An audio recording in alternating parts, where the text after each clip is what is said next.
Good morning, good afternoon, or good evening. Thank you for growing with Ms. Gray today. Today we're going to be talking about learned helplessness. So that kind of stems from productive struggle, which we spoke about in a couple videos back. So we're going to talk about this learned helplessness. If you want to get some information, stay tuned.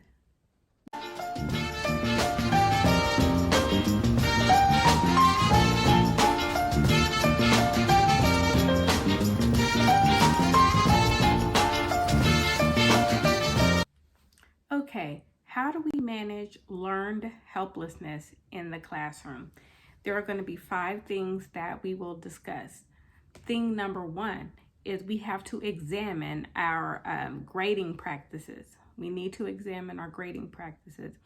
And I say that because zeros are no good. A 0 will shut down a student and there's no opportunity for growth. If a student does not understand the content, they need a second chance. They need to be retaught to grow from whatever they're not understanding. So that's number 1. If they're always getting shut down because they see a 0 in the grade book, that automatically is going to turn into a learned helplessness. That'll manifest into a learned helplessness. So we don't want to do that. We always want to give students an opportunity to correct and understand what they didn't understand. We want to give them that opportunity. Another thing is to examine the redos and retakes. Examine that. Give them a redo and let them retake the assignment, but we have to make sure that that's not a continual thing. Like they know, okay, well, if I fail this, I'll get another chance at it.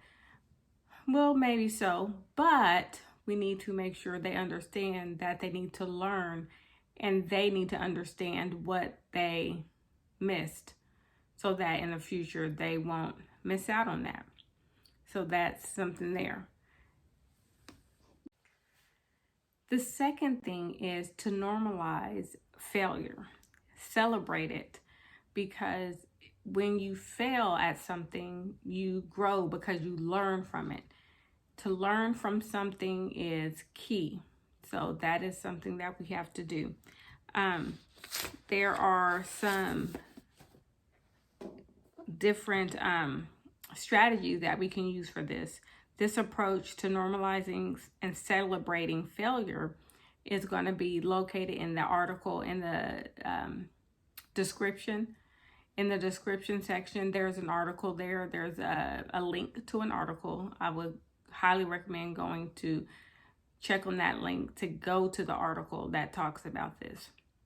And of course, this is in my favorite website, Edutopia, because there's a lot to be learned in that website.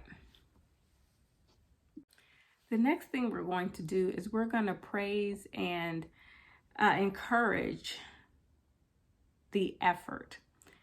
Students must give an effort, and 9 times out of 10, if they don't give the effort, it's something that really, if they gave a little bit of effort, they could have done awesome at. They could have been awesome, but they shut down and don't want to give the effort, and that's what helps also manifest this learned helplessness, which we want to stay away from.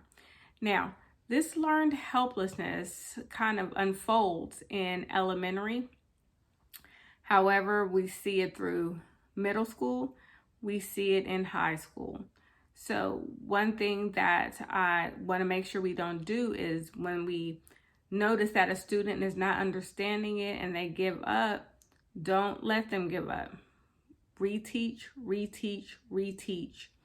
And that will help the student understand what they're doing.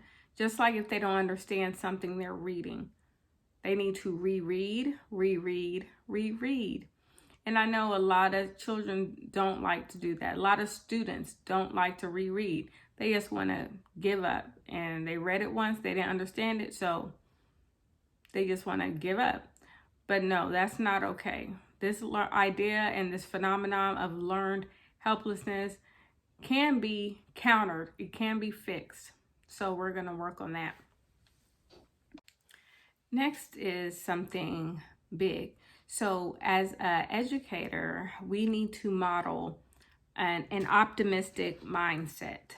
That would be wonderful, because some students will see, oh, I made a mistake. Oh, that's it. I'm dumb. I can't do it. No.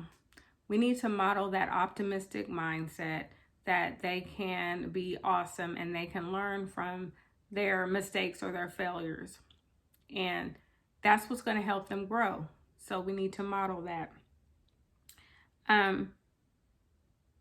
Maybe as an educator, we can maybe laugh at our mistakes, and that will kind of soften it up for the student to be better and own their mistakes and grow from it. And last but not least is to work with students on setting small bite-sized goals. So we want to celebrate their small goals in a big way, but we want them to set a goal, and when they meet that goal, let's make a big celebration. Classroom celebrations are key. Students love being celebrated in their classroom in that capacity. Provide a collection of accessible resources. For example, we can do things like we go to our accessible features when we get to testing, provide those for the student to make sure that they reach their goals in their academics and they're growing from them. Definitely. So as they're working on their goals, students need to be, coached along that way. They need to be coached along, asking how they're doing on their goal. What have they done today to work on that goal? That is something that will help students. Definitely. What I would like for you to do is comment and on the video. And I want you to give me some of your skills that you use to counter learned helplessness. Because I know a lot of you do see students that kind of are giving up, and it's like they want that answer and they don't want to try for themselves. But we want them to try, and they'll make basically our world a better place. Thank you guys for growing with Gray today.